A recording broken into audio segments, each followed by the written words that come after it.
नमस्कार, career room पर आपका बहुत बहुत स्वागत है। Class 12th chemistry chapter number 7 alcohol, phenol और ईथर। आज रासायनिक गुण का अंतिम क्लास होगा। आज रासायनिक गुण पूरी तरह से खत्म हो जाएगा। किसका रासायनिक गुण पढ़ रहे थे? फिनॉल का। सबसे पहले फिनॉल के बारे में जाने, नामकरण समझे थे, फिर उसके बाद भौतिक गुण बनाने की विधि आया था। बनाने की विधि के बाद नामकरण बनाने की विधि के बाद भौतिक गुण, भौतिक गुण के बाद रासायनिक गुण। कल हुआ था रासायनिक गुण का थोड़ा सा टॉपिक। लास्ट बचा है एसिडिटिक नेचर, अम्लीय प्रकृति। फिनॉल की अम्लीय प्रकृति, acidic nature of phenol. Important question है, यहां से पेपर में क्वेश्चन जरूर बनेगा, एकदम अच्छे से समझोगे। तीनों ही टाइप में क्वेश्चन आते हैं ना, वेरी शॉर्ट टाइप या तो थोड़ा सा लॉन्ग फॉर्मेट में, 1 2 3 सभी टाइप का कवर होगा इसमें। देखो, फिनॉल की अम्लीय प्रकृति। अब ये जानते हैं, जो H+ में टूटता है वो क्या रहता है? अम्ल, अम्ल रहेगा। अब हमारे पास फिनॉल है C6H5OH, रहता है क्या इस तरह से? ये क्या है? फिनॉल होगा। अब ज्यादा इलेक्ट्रोनेगेटिविटी ऑक्सीजन रहता है, हाइड्रोजन को खींच लेगा, मतलब इलेक्ट्रॉन को खींच लेगा, हाइड्रोजन को नहीं। तो ये क्या बना देगा? ऑक्सीजन पर अब कैसे चार्ज हो जाएगा? Minus charge. और ये उसका लोन पेयर अपने पास है, समझ में आया? प्लस में H+, खैर इसको अभी नहीं दर्शाएंगे। समझ में आया कि नहीं आया? क्लियर हुआ? इसी को ऐसे लिख सकते हैं, C6H5OH है, कैसे टूटा है? C6H5O- और H+। ये हमने रिएक्शन में दर्शाया। समझ में आया कि नहीं आया? फिनॉल अम्लीय प्रकृति का होगा, लेकिन पेपर में डायरेक्टली क्वेश्चन तीनों ही टाइप से बनते हैं। फिनॉल की अम्लीय प्रकृति समझाइए और इसके क्रम को लिखिए। मतलब कोई भी 3 चीजें देंगे ABC करके और बोलेंगी कि सबसे ज्यादा अम्लीय कौन है, या तो कम अम्लीय कौन है, या वृद्धि बढ़ते हुए क्रम में लिखो या घटते हुए क्रम में लिखो, वो ज्यादा आता है। एक एक करके सभी टॉपिक समझेंगे। ये समझ में आ गया? फिनॉल जलीय विलयन में, फिनॉल जलीय विलयन में आयनित होकर क्या बनाता है? क्या बनाता है? H+ देता है। अतः फिनॉल कैसे होता है? अम्लीय प्रकृति का। समझ में आया? फिनॉल जलीय विलयन में आयनित होकर क्या देता है? H+, इसीलिए फिनॉल कैसे होगा? अम्लीय प्रकृति। आया? अब देखो, हमारे पास 2 चीजें हैं, C6H5OH और C6H5O- होगा। इसमें समझना पड़ेगा, दोनों में रेजोनेंस स्ट्रक्चर बनाना पड़ेगा। अनुनाद संरचना पढ़ रखे हो? अनुनादी संरचना। अच्छा, अनुनाद किसे कहते हैं पता है ना? इसके पहले वाले चैप्टर में भी हेलोइरिन्स में आया था, पता है? पूरा सिखाया था बॉन्ड का विचरण कैसे होता है। किसी भी यौगिक के सभी गुणों की व्याख्या एक संरचना सूत्र से नहीं कर सकते, वहां पर एक विशेष सूत्र का प्रयोग किया जाता है, उसे क्या कहते हैं? अनुनाद। हमारे पास 2 चीजें हैं, एक बार OH है और एक बार O बस, ऑक्सीजन वाला। तो देखो, दोनों में अनुनाद दर्शाना पड़ेगा।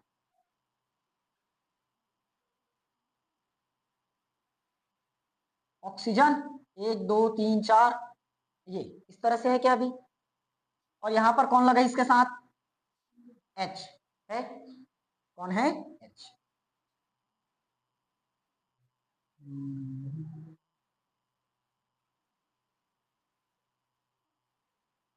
देखो, पहले क्या होगा, ध्यान समझना।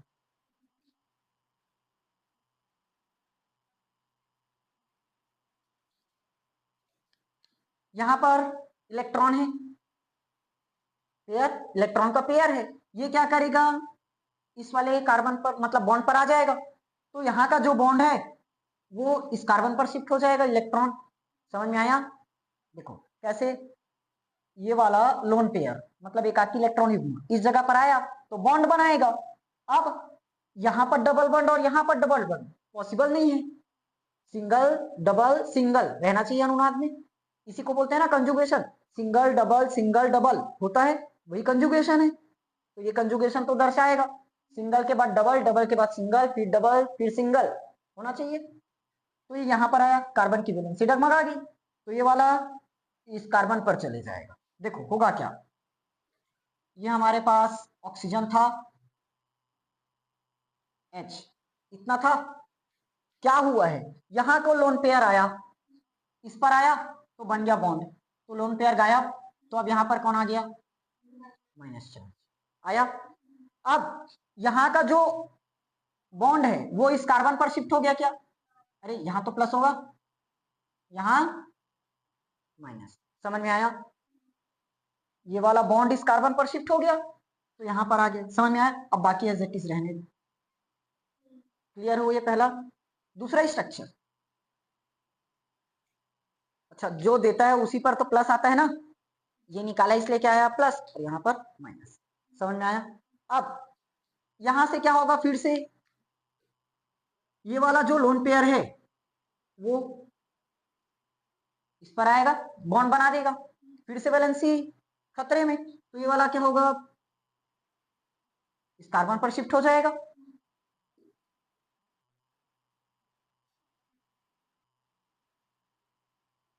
डबल बॉन्ड O और ये H और यहाँ पर प्लस, इसको अभी नहीं दर्शाएंगे, लोन पेयर बचा, समझ में आया यहाँ तक।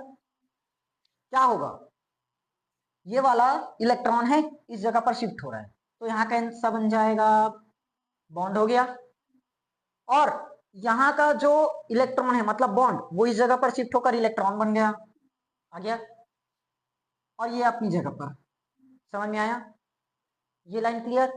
फिर उसके बाद यहां पर पहुंच गया, जो माइनस है यहां आ चुका है, अब ये क्या होगा, इस जगह पर शिफ्ट होगा, फिर वैलेंसी बिगड़ेगा कार्बन की, तो ये वाला क्या होगा, इस कार्बन पर शिफ्ट हो जाएगा, आया, तो फिर बनाओ इसको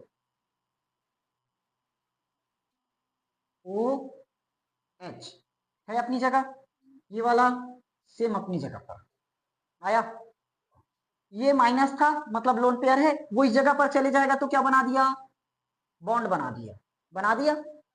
अब वैलेंसी बिगड़ गई, देखो यहाँ डबल वन पॉसिबल नहीं है, तो ये वाला इस जगह पर शिफ्ट हो जाएगा कार्बन पर, आ गया, समझ में आया, यहां तक क्लियर। अब फिर से क्या होगा, लास्ट यहां माइनस है लोन पेयर, वो क्या होगा, इस जगह पर शिफ्ट होगा, फिर वैलेंसी बिगड़ेगा, तो यहाँ का जो बॉन्ड है इस जगह पर फिर से जाकर लोन पेयर बना देगा, आया,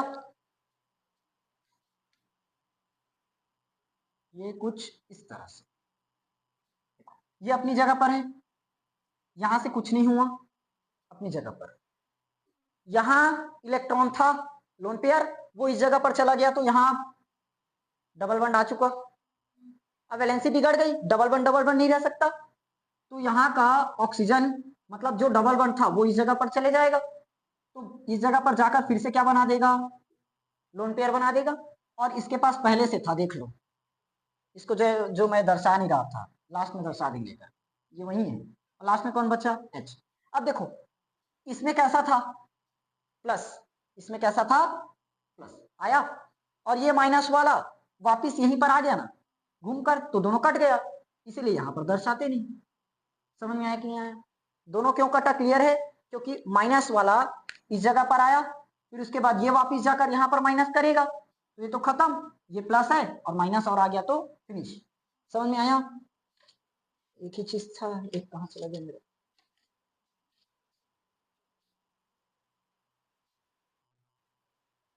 बना रेजोनेंस स्ट्रक्चर, समझ में आया, क्लियर हुआ ना। ये किसका था, फिनॉल का, देखो बॉन्ड पूरी तरह से शिफ्ट हो चुका है, इस कार्बन पर था, इसको मान लो पहला कर दोगे तो 1 2 3 4 5, मतलब 1 पर 3 पर 5 पर, 1 3 और 5 मतलब उसमें 2 4 और, देखो 1 पर तो रह गई, दो, अरे सेम टू सेम है क्या, नहीं अलग अलग है, ठीक ठीक ठीक ठीक, अपोजिट है ना, दोनों एक दूसरे के अपोजिट है, मतलब कार्बन कि अगर बॉन्ड को देखे तो सभी जगह पर घूम चुका है कि नहीं, घूम गए, इसलिए ये रेजोनेंस स्ट्रक्चर दर्शाया।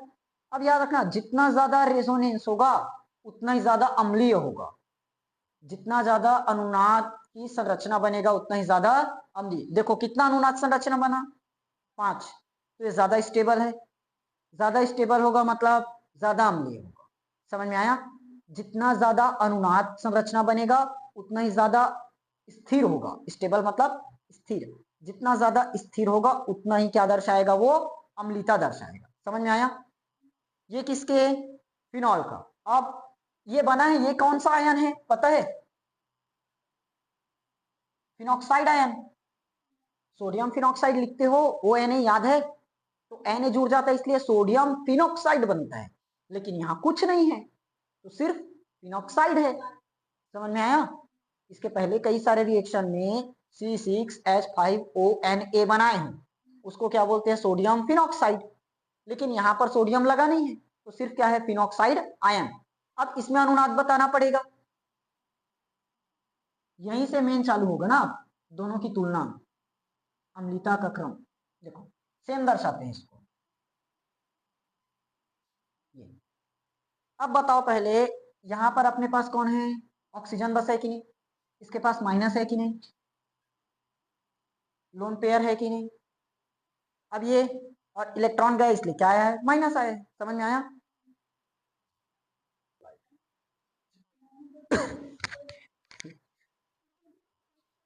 समझ में आया ना? देखो इसको, अब ये बताओ, ये तो हमने बनाया फिनॉल का रेजोनेंस स्ट्रक्चर, और ये किसका है रेजोनेंस स्ट्रक्चर, अब किसका बना रहे हैं, फिनॉक्साइड आयन का। पहले बनाया फिनॉल का, अब फिनॉक्साइड आयन का। फिनॉक्साइड आयन में खास बात है कि ऑक्सीजन पर पहले से माइनस चार्ज मौजूद है?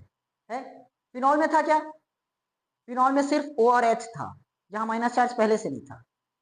समझ में आया? देखो अब ये कैसे होगा, यहां बताओ लोन पेयर इस जगह शिफ्ट होगा कि माइनस चार्ज, माइनस चार्ज, क्योंकि माइनस चार्ज ही सब जगह शिफ्टिंग होते जा रहे हैं। देखो ये माइनस यहाँ आया था, उसके बाद माइनस ही आया, तो यहाँ शिफ्ट कौन होगा, माइनस। तो अब यहाँ वैलेंसी बिगड़ गई, ये वाला इस जगह पर शिफ्ट हो जाएगा क्या, बनाओ, हो गया। यहाँ पर ऑक्सीजन, बताओ इसकी अभी लोन पेयर बिगड़ा है, वही का वही रहेगा, सिर्फ शिफ्ट कौन हो गया, माइनस। तो यहाँ पर कैसे आ गया, डबल बॉन्ड आया, तो अब ये वाला इस कार्बन पर चला गया क्या, आया, और बाकी अपनी जगह पर बन गया। अब क्या होगा, ये माइनस वाला इस जगह शिफ्ट हो जाएगा, तो ये वाला इस कार्बन पर चले जाएगा,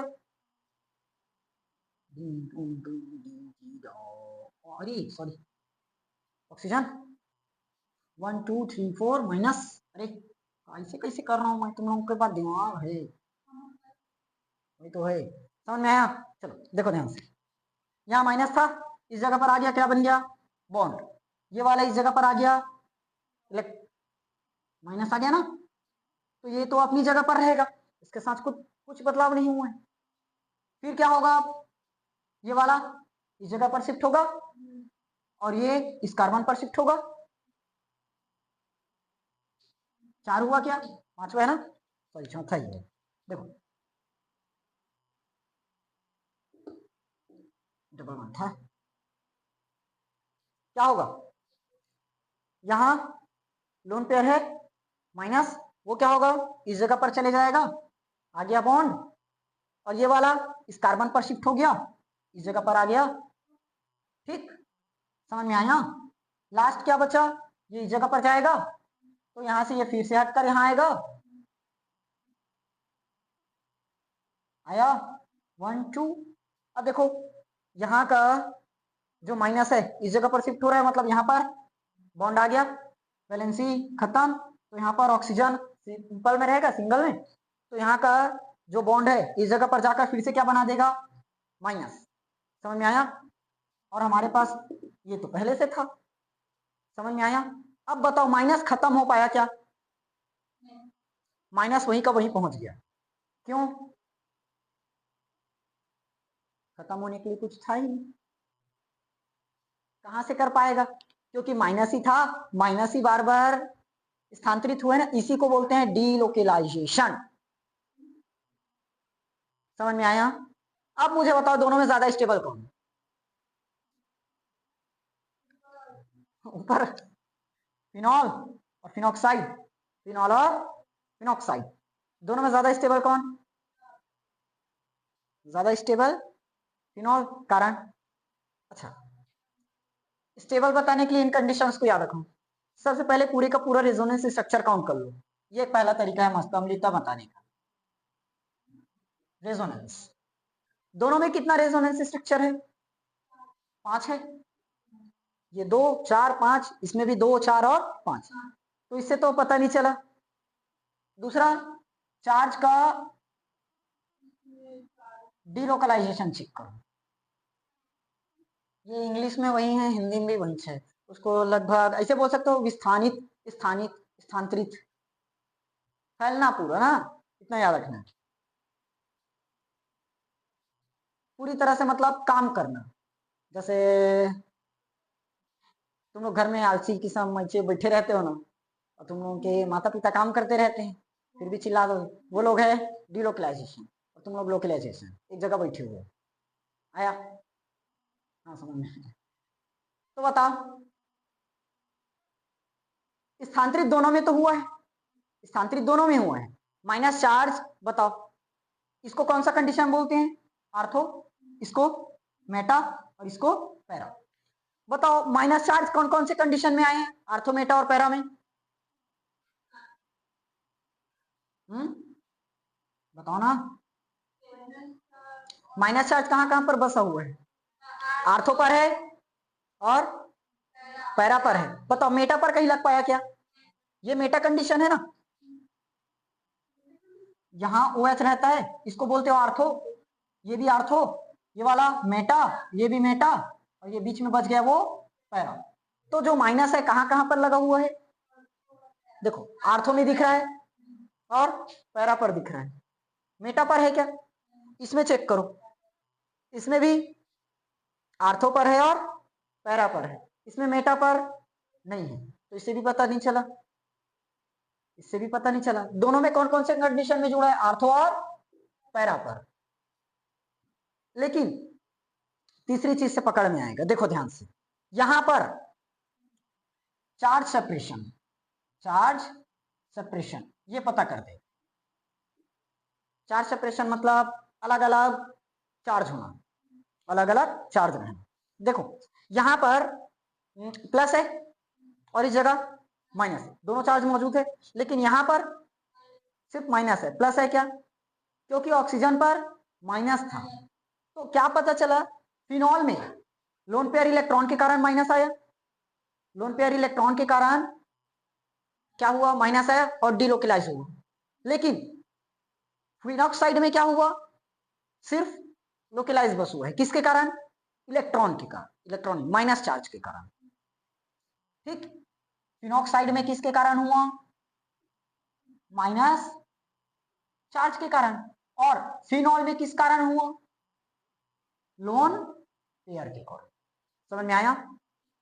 चार्ज सेपरेशन क्लियर हुआ? चार्ज सेपरेशन मतलब अलग अलग चार्ज, इसमें प्लस है और इसमें माइनस है, और इसमें सिर्फ माइनस है। तो यहां पर जो अनुनाद प्रभाव हुआ है वो किसके कारण हुआ? लोन पेयर के कारण। यहां अनुनाद प्रभाव किसके कारण हुआ? माइनस चार्ज के कारण। समझ में आया? इस जगह पर जो अनुनाद प्रभाव लगा है वो माइनस चार्ज के कारण लगा है, इस जगह अनुनाद प्रभाव लगा है तो वो किसके कारण लगा है? लोन पेयर के कारण। आया? तो ये चार्ज सेपरेशन दर्शा दिया, क्योंकि प्लस और माइनस दोनों आया, इसीलिए इसकी स्टेबिलिटी क्या हो जाती है? कम हो जाती है, और इसकी स्टेबिलिटी ज्यादा, मतलब स्थायी ना, ये ज्यादा स्थायी होगा और ये कम। ज्यादा स्थायी हुआ, ज्यादा स्थायी होगा मतलब आसानी से H+ निकल जाएगा, कम स्थायी है मतलब आसानी से H+ नहीं निकलेगा। समझ में आया कि नहीं आया? ये फिनॉल की अम्लीय प्रकृति, इसको लिखना पड़ेगा, लेकिन थ्योरम बताना पड़ेगा। कैसे कैसे बताओगे? नहीं, इसको तुम लोगों को ही लिखना पड़ेगा, इसको मैं थोड़ी ना लिख कर बताऊंगा। हाँ सुनो, पहले एक बार देख लेते हैं कि शॉर्ट में लिखे कैसे। कहाँ है यहाँ?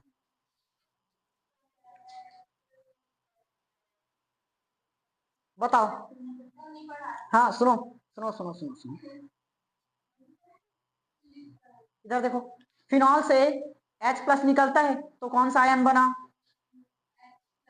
फिनॉल से H प्लस निकलता है तो फिनॉक्साइड आयन बनता है, फिनॉक्साइड आयन बनेगा, होगा।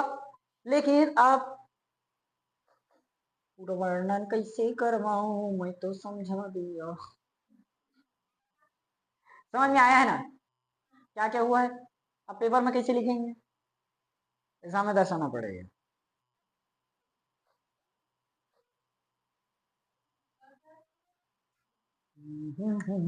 कैसे दर्शाएं?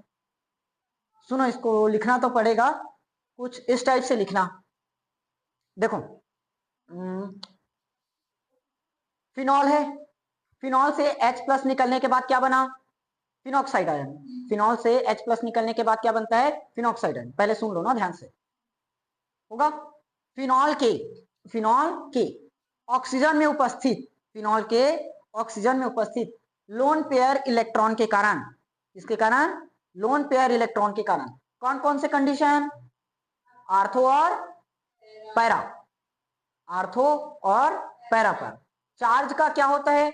डीलोकेलाइजेशन, मतलब इसको हिंदी में भी स्थानित लिख सकते हो, एकदम एग्जैक्टली वही बनेगा। समझ नहीं पाओगे करके मैं वैसे बताया। समझ में आया?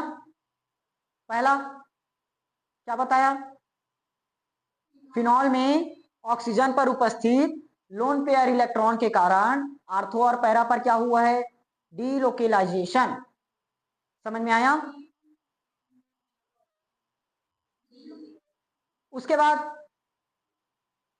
इसमें फिनॉक्साइड आयन में, इसमें लोन पेयर इलेक्ट्रॉन के कारण और इसमें माइनस चार्ज के कारण आर्थो और पैरा पर क्या होगा? चार्ज का डीलोकेलाइजेशन। समझ में आया?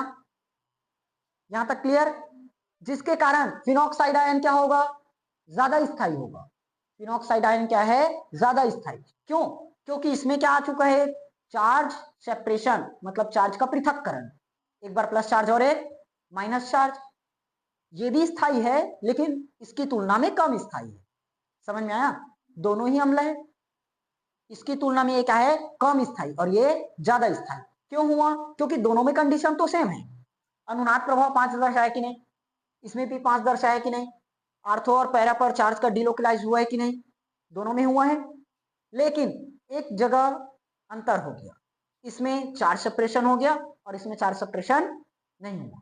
इसमें प्लस माइनस आ चुका है और इसमें सिर्फ माइनस आवेश ही, माइनस चार्ज ही क्या हुआ है? आर्थो और पैरा पर डिलोकलाइज हुआ है। समझ में आया? थ्योरी में इतना लिख देना, मैं बता रहा हूं, पहले एक बार सुन लो। फिनॉल में ऑक्सीजन के लोन पेयर के कारण तथा फिनॉक्साइड आयन में ऑक्सीजन पर उपस्थित माइनस चार्ज के कारण आर्थो और पैरा पर चार्ज का डीलोकलाइज होता है, जिसके कारण से फिनॉक्साइड आयन अधिक स्थायी होता है। समझ में आया? जिसके कारण से फिनॉक्साइड आयन अधिक स्थायी होता है। फिनॉल भी स्थायी है, लेकिन अनुनादी संरचना में चार्ज सेपरेशन होने के कारण, अनुनादी संरचना में चार्ज सेपरेशन होने के कारण वो आयन की तुलना में कम स्थायी है। समझ में आया? चार्ज सेपरेशन के कारण फिनॉक्साइड आयन की तुलना में फिनॉल कम स्थायी है। समझ में आया? क्लियर हुआ दोनों में अंतर? ठीक, चलो, ये कुछ क्वेश्चंस है, पूरा का पूरा बोर्ड एग्जाम में पूछा गया क्वेश्चन है ना। 1 2 3 4 ही क्वेश्चन, 5 क्वेश्चन लिए हमने। क्वेश्चन नंबर 4 और क्वेश्चन नंबर 5, एक भी क्वेश्चन अपने से सेट नहीं है, सभी का सभी बोर्ड एग्जाम का है। देखो, सबसे पहले समझना क्या क्या होता है। प्लस आई प्रभाव, माइनस आई प्रभाव, प्लस एम प्रभाव, माइनस एम प्रभाव, इन सब के बारे में पता रहना चाहिए, तभी इस क्वेश्चन को सॉल्व कर पाओगे। देखो, माइनस आई प्रभाव क्या होता है? जो इलेक्ट्रॉन को अपनी ओर क्या करता है? खींचता है, आकर्षित करता है, वो माइनस आई प्रभाव। माइनस एम प्रभाव क्या होगा? ये भी इलेक्ट्रॉन को अपनी ओर खींचेगा, लेकिन ये खींचेगा रेजोनेंस प्रभाव से। देखो, माइनस आई प्रभाव है, इलेक्ट्रॉन को, इलेक्ट्रॉन खींचना मतलब ग्राही, इलेक्ट्रॉन खींचना मतलब इलेक्ट्रॉन ग्राही। विड्रॉइंग ग्रुप है, इलेक्ट्रॉन विड्रॉ करता है ना, वैसे ही माइनस एम भी है, लेकिन माइनस एम ये कौन से बॉन्ड से करेगा? सिग्मा बॉन्ड से। माइनस एम कैसे करेगा? इलेक्ट्रॉन को खींचेगा जरूर, लेकिन ये रेजोनेंस, इससे रेजोनेंस से। समझ में आया? दोनों क्लियर है? माइनस आई ग्रुप क्या है? इलेक्ट्रॉन को अपनी ओर खींचता है। माइनस एम भी क्या है? इलेक्ट्रॉन को अपनी ओर खींचेगा।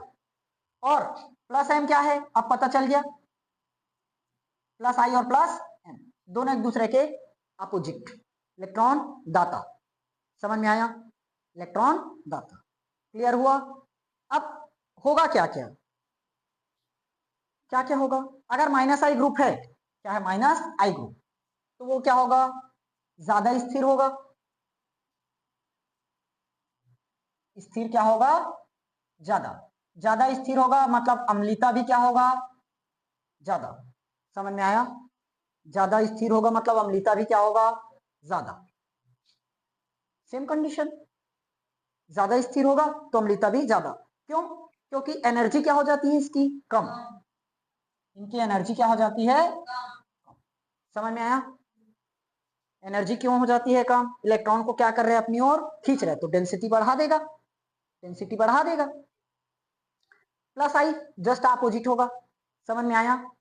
माइनस माइनस आई का जस्ट अपोजिट कौन होगा? प्लस आई। क्लियर? अब इनके ग्रुप्स को याद रखना पड़ेगा कि कौन कौन माइनस आई ग्रुप है और कौन कौन प्लस आई ग्रुप है। एक दो ठो बस याद रखना। इसके पहले वाले चैप्टर में मैं बताया था CH3 एल्काइल ग्रुप प्लस आई प्रभाव प्रदर्शित करता है। एल्काइल ग्रुप कैसे करता है? प्लस आई। पढ़े हो कि भूल गए?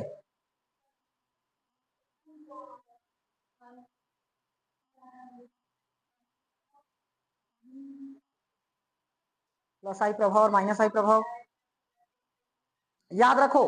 अगर माइनस वाला ग्रुप है, माइनस आई या माइनस एम, माइनस आई या माइनस एम, तो अम्लता क्या होगी? बढ़ेगी। माइनस आई और माइनस एम है तो अम्लता ज्यादा, और प्लस आई और प्लस एम है तो कम। समझ में आया? इसको एक दो ठो मैं लिखवा दूं क्या?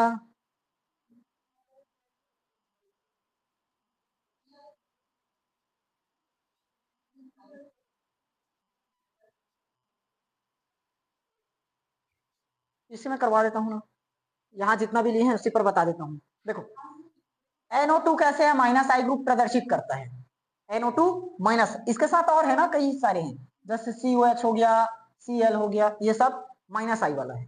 इसी में NO2 ये भी दर्शाता है, COH ये भी दर्शाता है, CHO ये भी दर्शाएगा। ये क्या है?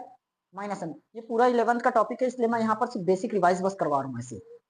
प्लस आई प्रभाव आर ग्रुप, आर मतलब एल्काइल ग्रुप, आर मतलब एल्काइल ग्रुप। समझ में आया? क्लियर हुआ? देखो अब ध्यान से, क्या क्या है? चार चीजों से पता चलेगा अम्लता का क्रम। माइनस आई प्रभाव, माइनस एम प्रभाव, प्लस आई प्रभाव, प्लस एम प्रभाव। माइनस आई प्रभाव क्या है? इलेक्ट्रॉन को अपनी ओर खींचेगा, लेकिन सिग्मा बॉन्ड से। माइनस एम प्रभाव क्या करेगा? इलेक्ट्रॉन को अपनी ओर खींचेगा, लेकिन रेजोनेंस प्रभाव से। प्लस आई क्या करेगा? इलेक्ट्रॉन को अपनी ओर से दूसरी ओर धकेलेगा, सिग्मा बॉन्ड से। प्लस एम क्या करेगा? वो भी धकेलेगा, लेकिन रेजोनेंस के थ्रू। एम मतलब मेसोमेरिक इफेक्ट होता है, रेजोनेंस से दर्शाता है। और आई प्रभाव इंडक्टिव इफेक्ट सिर्फ सिग्मा बॉन्ड से दर्शाएगा। समझ में आया कि नहीं आया? क्लियर? अब अगर माइनस आई प्रभाव या माइनस आई प्रभाव है, माइनस आई या माइनस एम प्रभाव, तो अम्लता ज्यादा होगी। इसको बस इतना ही याद रखना, पूरा कारण लिखने के लिए पेपर में कभी नहीं आएगा, क्रम लिखने के लिए बस आएगा। अम्लता ज्यादा, और प्लस आई या प्लस एम है तो अम्लता कम। अम्लता क्या होगी? कम। समझ में आया? लेकिन कई चीजें ऐसे हैं जो दोनों दर्शाता है, जैसे NO2 देख लो, माइनस आई भी दर्शाता है और माइनस एम भी दर्शाता है। तो एक से बस हो सकता है या दोनों से हो सकता है, या तो माइनस आई दर्शाए या माइनस एम दर्शाए, या माइनस आई और माइनस एम दोनों ही दर्शा दे। समझ में आया क्वेश्चन? अब बना लोगे इसकी मदद से? पहला क्वेश्चन, पहला का तो क्रम याद रखना, पहला का क्रम ही याद रखना। पहला का क्रम याद रखना पड़ेगा। चलो यहां तक समझ में आ चुका है। इसमें इस ग्रुप को याद रखना है ना, इसका पूरा का पूरा सबसे ज्यादा अम्लीय कौन होगा, RCOH। इसको अभी पढ़े नहीं है, बाद में पढ़ेंगे। उसके बाद फिनॉल, उसके बाद वाटर, वाटर के बाद एल्कोहल। समझ में आया? ये क्या है, RCOH मतलब कार्बोक्सिलिक एसिड। फिनॉल के बारे में जानते हैं, पढ़ चुके हैं। ये है वाटर, वाटर का कितना होता है 10⁻⁻14। और ROH मतलब एल्कोहल। समझ में आया? क्वेश्चन पेपर में ऐसे बन सकता है, क्या कारण है कि फिनॉल, क्या कारण है कि फिनॉल एल्कोहल की अपेक्षा ज्यादा अम्लीय होता है? क्या कारण है? रेजोनेंस, ये रेजोनेंस दर्शाएगा फिनॉल। बताओ, एल्कोहल CH3O C2H5OH, ये रेजोनेंस दर्शाएगा। रेजोनेंस कब होगा, कंजुगेशन में, कंजुगेशन में। और यहां होगा, नहीं होगा। समझ में आया? तो एक ही कारण है रेजोनेंस, अनुनाद। ये क्रम समझ में आया? अब इसका बताओ, ABCD लिख दिए। पहले कौन, सबसे ज्यादा अम्लीय कौन, सबसे ज्यादा अम्लीय कौन? बताओ बताओ बताओ बताओ बताओ बताओ। अभी तक तो मैं समझा दिया ना।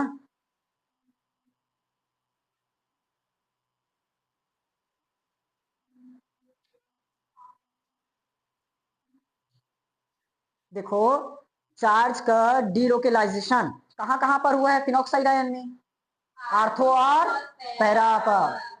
आर्थो और पैरा पर डीलोकेलाइज हुआ था, इसीलिए ज्यादा स्टेबल हुआ। ज्यादा स्टेबल हुआ मतलब ज्यादा अम्लीय भी हुआ। तो यहां देखो ना, आर्थो और पैरा वाला ही तो ज्यादा होगा। आर्थो पर ये वाला है क्या, ए, और बी, आर्थो और पैरा इसी पर होता है ना। तो या तो अब पता चल गया हमारा क्रम, पहला या तो ए होगा या बी। समझ में आया? ए या बी। अब पेपर में ऐसे हमारे छत्तीसगढ़ बोर्ड में इतना ज्यादा कंफ्यूजन वाला नहीं देगा, या तो ए देगा या बी देगा, एक ही बस देंगे। समझ में आया? लेकिन फिर भी क्रम को पूरी तरह से याद ही रखोगे। समझ में आया? क्रम पूरी तरह से याद रखना।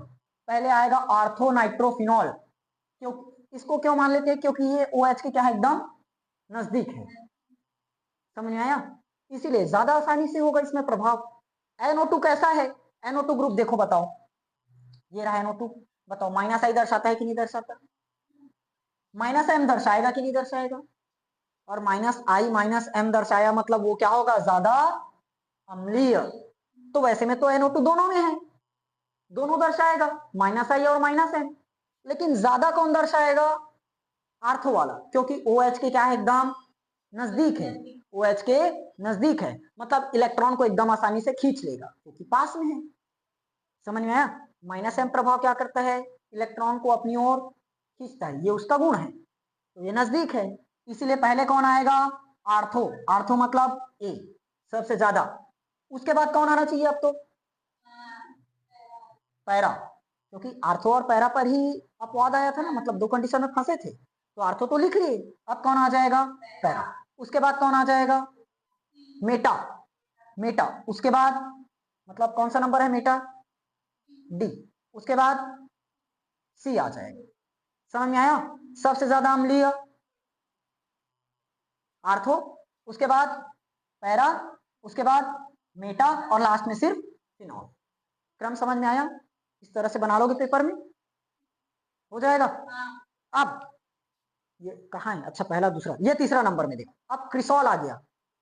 बताओ इसमें कौन सा ग्रुप जुड़ा है, ध्यान से देखो कौन सा ग्रुप जुड़ा है। अरे महतारी हो, CH3 तुमको नजर नहीं आ रहा है। अब बताओ CH3 ग्रुप प्लस आई है कि +M की -I की -M, ये अल्काइल ग्रुप लिखा हूं ये भी। हाँ, CH3 क्या है, एल्काइल ग्रुप, इसके पहले चैप्टर में भी पढ़ रखे हैं। एल्काइल ग्रुप है मतलब इसकी अम्लता घटनी चाहिए कि बढ़नी चाहिए, लेकिन सब ने सेम दे दिया है, तो फिर कंडीशन आएगा, आर्थो और पैरा पर सबसे ज्यादा होता है ना। तो अब मुझे इसका बताओ कैसा कैसा होगा, जल्दी बताओ जल्दी बताओ। अम्लता घटती है ये बताया, तो आर्थो पर था तो सबसे ज्यादा अम्लीय था, इस बार आर्थो पर रहेगा तो सबसे कम अम्लीय होगा, क्योंकि अपोजिट हो रहा है। क्या बताया था, अगर माइनस आई ग्रुप है मतलब अम्लीयता ज्यादा, और प्लस आई ग्रुप है मतलब अम्लीयता कम, तो यहाँ माइनस आई ग्रुप था, इसीलिए इसकी अम्लीयता क्या है, ज्यादा। ये प्लस आई ग्रुप है तो इसकी अम्लीयता क्या होनी चाहिए, कम। लेकिन बात यह आती है सबसे ज्यादा अम्लीय कौन होगा, आर्थो और पैरा, वो ज्यादा अम्लीय, तो आर्थो और पैरा वाला कम अम्लीय होगा यहाँ। लेकिन लेंगे किसको अपन पहले, आर्थो को। पहले किसको लेंगे, आर्थो को। बता दिया क्योंकि आर्थो नजदीक में है। तो उससे ज्यादा अम्लीय अब कौन होना चाहिए, पैरा। उससे ज्यादा अम्लीय कौन होना चाहिए, मेटा। और उससे ज्यादा फिनॉल। अब समझ में आया क्रम। अब लाइन से दर्शा देना डीएबीसी कौन है, कर लोगे उसको। फिनॉल कौन से नंबर पे है, फिनॉल देखो फिनॉल कहाँ है, सी। मेटा कौन से नंबर पे है, डी। पैरा कौन से नंबर पे है, ए। आर्थो कौन से नंबर पे है, तो सी डी ए बी बन जाएगा। समझ में आया यहां तक, दोनों क्वेश्चन क्लियर। क्यों हुआ ऐसे, होगा क्योंकि इसमें माइनस आई है तो अम्लीयता ज्यादा है, इसमें प्लस आई है इसलिए अम्लीयता कम।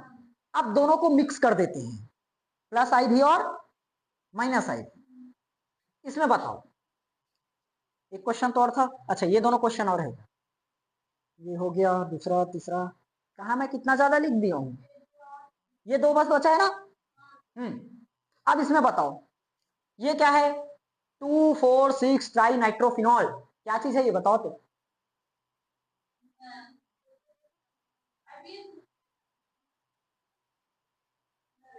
2,4,6 ट्राई नाइट्रोफिनॉल क्या है,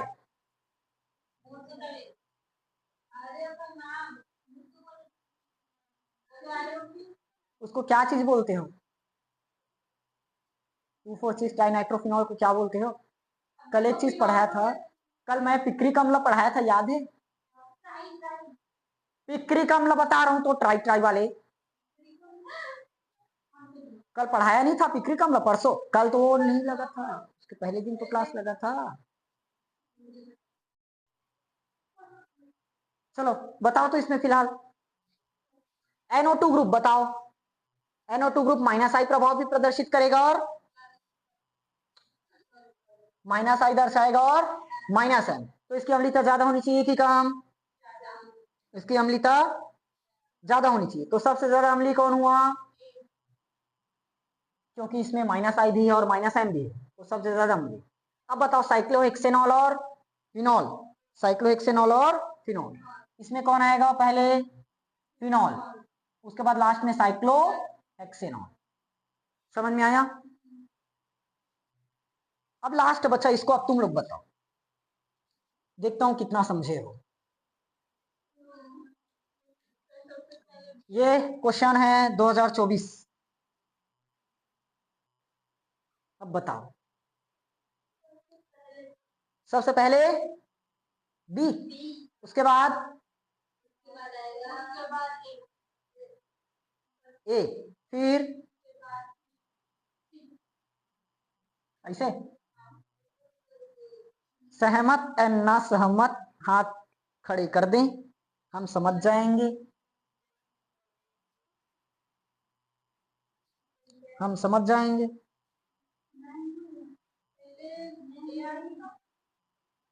अच्छा यहां मैं बता रहा था, नहीं बताया ना, देखो ये OL लगा है मतलब एल्कोहल है ना, OL लगा है मतलब एल्कोहल, ये एल्कोहल है, और ये फिनॉल, ये क्या है, फिनॉल। तो फिनॉल ज्यादा अम्लीय होता है किससे, एल्कोहल से। ये तो शुरुआत नहीं बताया था, ये रहा, फिनॉल ज्यादा अम्लीय होता है किससे, एल्कोहल से।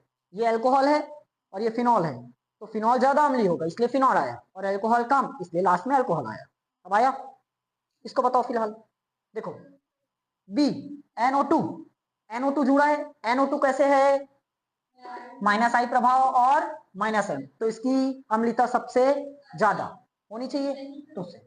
उसके बाद ए नंबर, क्लोरीन आया, क्लोरीन क्या दर्शाता है, सिर्फ माइनस आई, सिर्फ माइनस आई, लेकिन ये माइनस आई और माइनस एम दोनों, देखो ये दर्शाया माइनस आई, ये भी दर्शाया माइनस आई, लेकिन इसको पहले क्यों लिए, क्योंकि ये माइनस एम भी दर्शा रहा है, इसीलिए इसको पहले लिए। और ये वैसे दर्शाता दोनों है, लेकिन माइनस एम को पहले प्रायोरिटी देते हैं ना, तो इसलिए ये पहले आया, उसके बाद बी नंबर और लास्ट में बचा वो अलग। और इसमें देख भी सकते हैं एल्काइल ग्रुप है, अम्लता कम, एल्काइल ग्रुप की अम्लता कम। अब बना लोगे पेपर में ये क्वेश्चन आएगा तो। फाइनली अम्लता खत्म। अब ये इन चीजों को याद रखना। अभी चैप्टर कहाँ खत्म, अभी तो इथर बचा है, एक दो क्वेश्चंस रह गए हैं इसका। एक रिएक्शन बाकी रह गया ना, उस रिएक्शन को कंप्लीट करते हैं। थैलिक एनहाइड्राइड का बनना, थैलिक एनहाइड्राइड, थैलिक एनहाइड्राइड इसका बनना। देखो मिट गया, कोई बात नहीं, चलो। थैलिक एनहाइड्राइड से क्या बनाना है, मतलब फिनॉल और थैलिक एनहाइड्राइड की मदद से फिनोल्फथेलिन बनाओगे। यहां पर कौन है, OH, फिनॉल बन गया, प्लस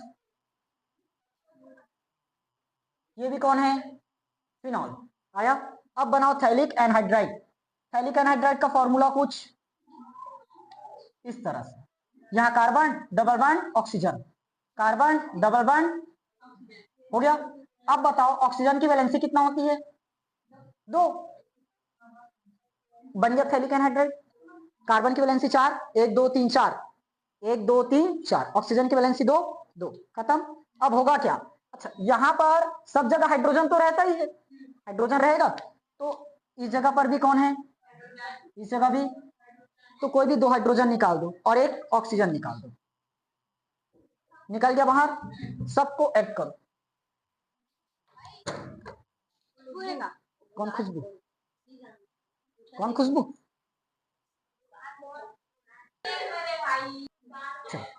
यहाँ क्या लेना है, सांद्र H2SO, सांद्र H2SO, बारिश पूरा दिया। देखो अब क्या क्या होगा,